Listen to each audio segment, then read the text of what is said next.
Have you ever stared at your pantry and wondered if that bottle of Karo is actually just corn syrup in disguise?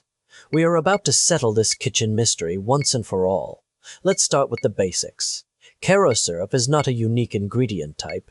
It is simply a famous brand name for light corn syrup manufactured by ACH food companies. Because Karo is derived from cornstarch, it shares the exact same chemical composition as generic light corn syrup, making them scientifically identical in most cooking applications. This interchangeability means you can swap the two freely in your recipes without altering the texture or binding properties that make them so useful for sauces and baking.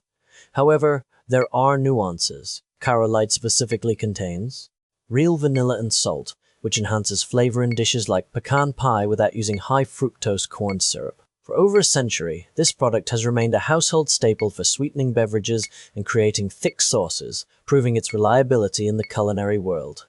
So next time you reach for a substitute, remember that while the brand might change, the golden liquid in your bottle is fundamentally just sweetened corn starch. Now that you know Karo and corn syrup are essentially the same, what other brand name mysteries have you solved in your kitchen? Let me know in the comments.